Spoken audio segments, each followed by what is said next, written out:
Hey, what's up everybody, welcome back to the channel, and today I'm really quite excited because I have been wanting to do this video for a while.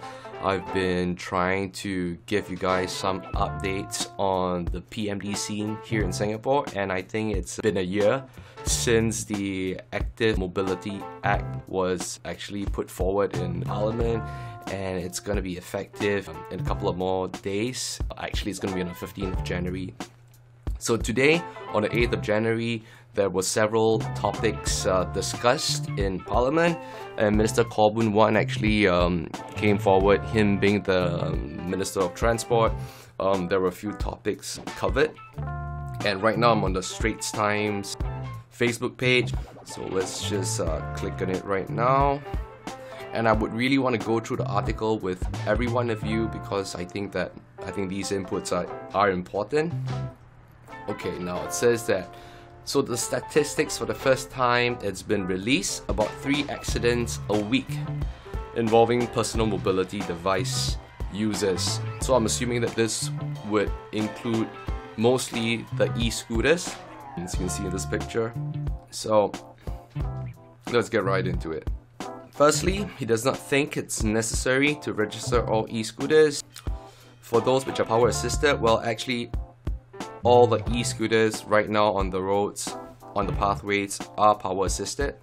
So I'm not too sure about that. That seems a little bit vague.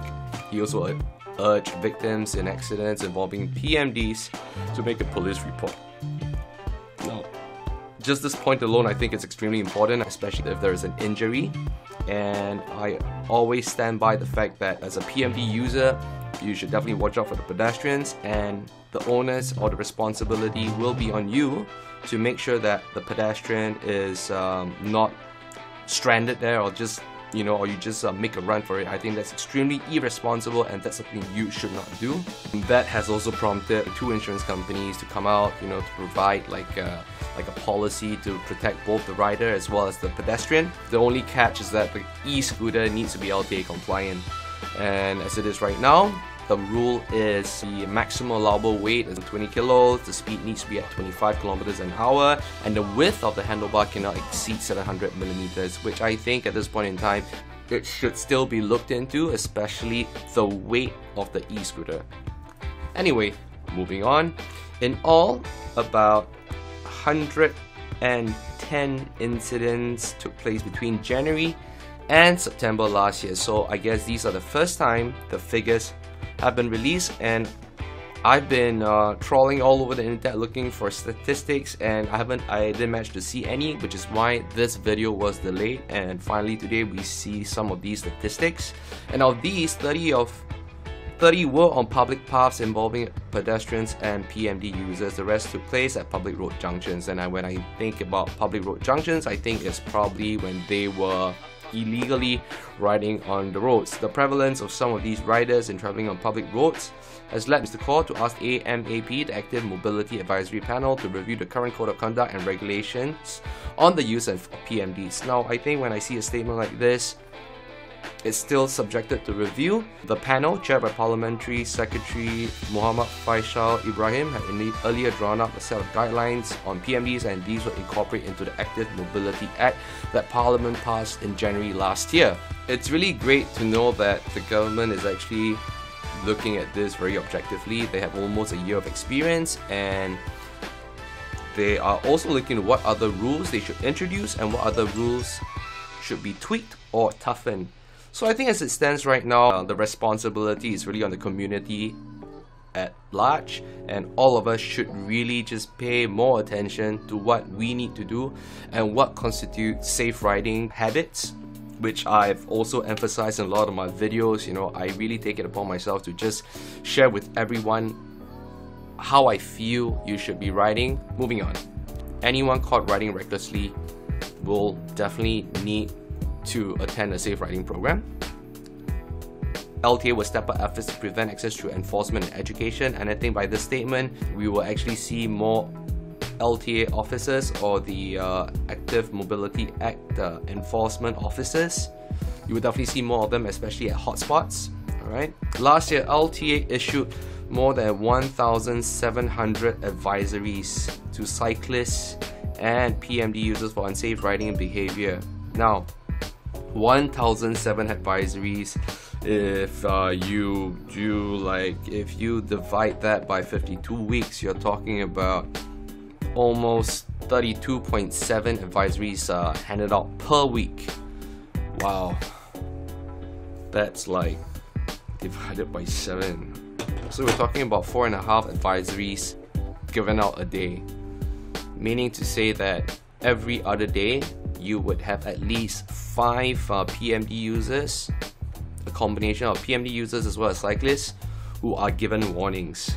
And in 7 days time, which is going to be the 15th of January, these advisories will actually be a fine of $300 or $500 depending on the type of public road that they were riding on. Okay, and if you decide to ride on an expressway like what we saw a while ago, good luck to you, because you will end up in court.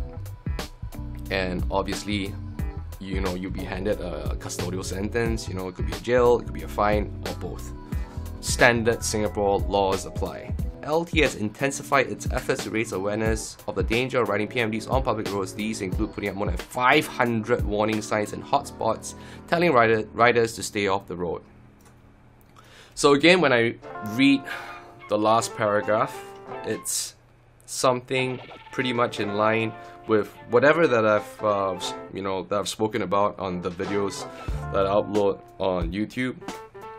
It's really through education, and public education especially, and they've actually put up more than 500 warning signs in hotspots telling riders to stay off the road. That means that's how much we really need to stay off the road, because if we get into any more accidents, it's really just gonna spoil the show for everyone. It's gonna spoil the fun for everyone. Recreational users, people who use the PMDs or the PABs, power assisted bicycles, for their jobs. Everyone will be affected. And as it is right now, it still seems like the emphasis really is on riding on the road or riding recklessly. So two things: the $300 fine, the $500 fine, as well as appearing in court, as well as making sure that you really just be very, very careful when you ride on the footpaths, especially when you see a lot of pedestrians.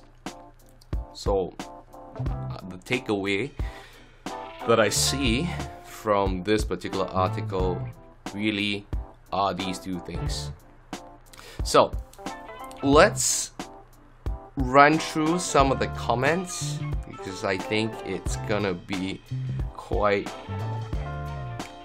funny, I think. Okay, let's just start with Andrew. What do you mean by don't become a statistic? You mean these people had a choice? I think the flood this morning went to your heads were right. Okay, well, the thing about the internet or Facebook is that you don't really want to read all the comments, because some of it, keyboard warriors, you don't really want to.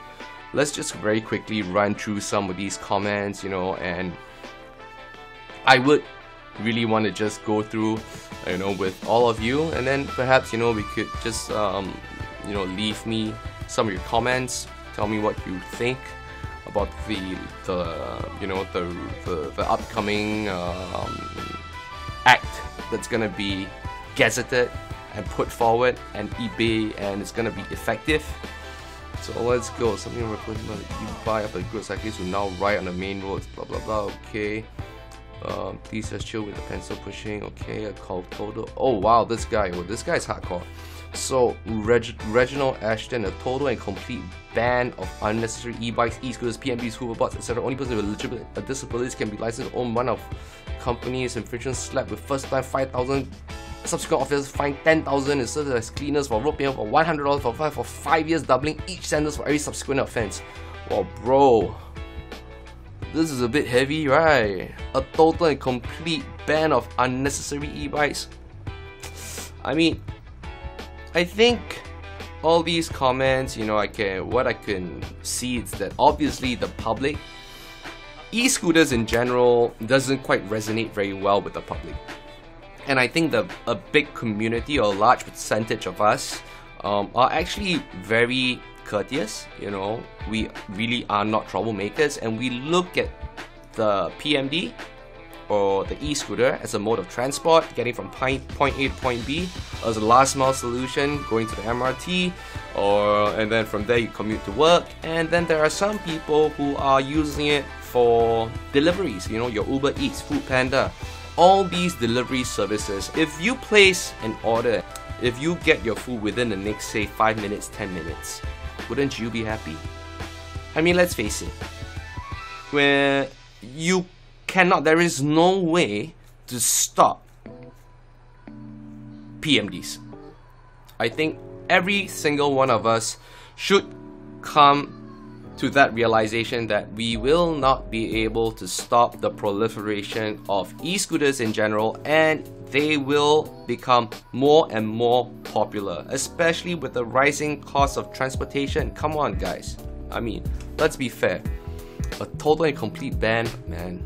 Anyway, let's move on. Seems like everyone hears the law. Yeah, it seems that way. But then, hey man, this is Facebook. Everybody thinks they can make a point and, you know, and blah blah blah. So make insurance compulsory for all e-scooters and PMDs. Now again, making insurance compulsory, I don't think that's an impossibility. I think that's definitely a possibility. But what I think about implementing insurance for all e-scooters in general, it's quite difficult to enforce at this point in time. At the very basic level, e-scooters are actually toys or a hobby. You know, you don't really need to go to a shop to buy an e-scooter. So let's face it, you know, almost anyone, if you go on Taobao, you go to any website, you can easily buy an e-scooter, bring it home, tinker with the system, you can slap on a battery, and if you're electronically sound, you can even modify it yourself. So again, it all comes back to education, you know, being very mindful, knowing that, you know, you can injure someone with an e-scooter. PMD morons rights into the innocent bystander. Okay, if you are the moronic e-scooter riding into innocent bystanders, you ought to be shot, and you definitely do not represent the PMD community at large. I would advise you to clean up your act and stop behaving like a moron. Alright? For the benefit of yourself and everyone else. Okay, Stephen Tor. The government will not ban as it was started by them. They will keep talking about educating these irresponsible users, which obviously won't work. I think there was this courtesy campaign, you know, we've got that courtesy lion. Was it very successful?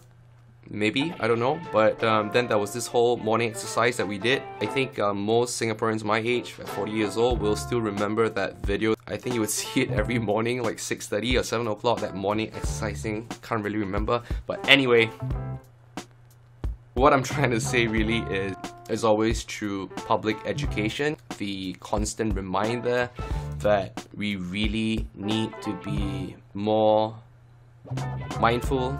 Again, I keep saying the word mindful, no other words for it, because I think it's a shared pathway. Pedestrians need to understand that PMDs are allowed on the pavements. If they ride recklessly and they ride into you, it's going to be their fault. So it's something that pedestrians need to understand, that we don't really belong to the roads. We have to share the pathways with you guys as well.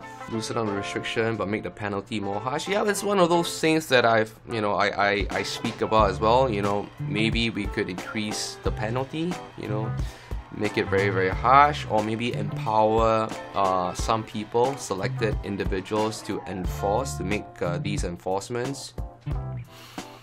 Alright. LTA should bite the bullet and temporarily ban all e-scooter on pavement and on the road until a good solution is in place. No half measure here, no half measure there. Look, so Chu Sir Tek mentioned that LTA should bite the bullet and temporarily ban all e-scooter on pavement and on the road. You see, now the thing is this, right? Like with a suggestion like this, obviously this person doesn't really know the situation. He's probably, I don't blame him, he's probably somebody who have seen reckless PMD users. Because if he is a PMD user, he would know that PMDs are not allowed on the roads. Anyways, he might have seen some people on the roads. He could be a driver. Some e-scooter must have, ridden quite dangerously. He probably almost knocked into him, or he had some kind of a confrontation. All sorts of permutations, and he's obviously not happy. So let me just conclude the video by saying that if you're a PMD user, I'm a PMD user, let's just try.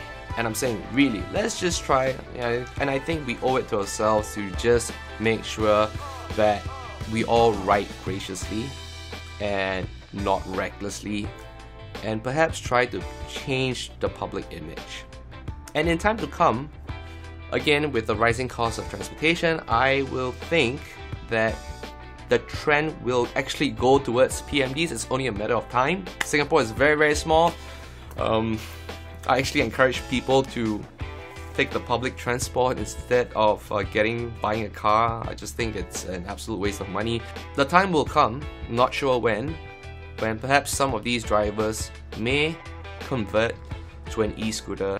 They will try very, very hard to change the public perception of e-scooters. The change needs to happen now, and we all need to put in that effort to really just ride carefully. This is the first time using this form of recording. Hope you guys found it interesting. If there's anything that you would like to share, please let me know in the comment section below. For those of you who have participated in my giveaways, the winners have been announced. Go check out Gleam. If you have not reached out to me, do reach out to me. If not, I really need to say this, I will give all of you until end of this month before I will relist the product on Gleam for another giveaway. So until the next video, you guys ride safe and take care. Bye. So yeah, that basically concludes the